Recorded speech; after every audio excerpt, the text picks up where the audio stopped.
Hope you are doing well. Today we'll talk about how to fix or how to solve the problem of clear cache on the application of Threads. We go to settings. Here we go to apps, default apps, app settings.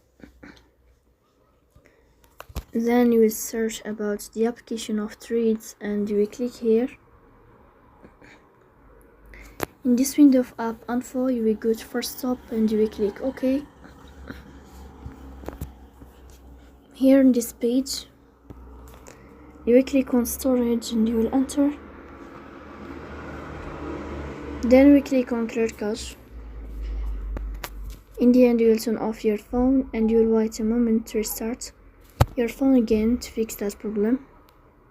So that's all. Don't forget to support us by like and subscribe.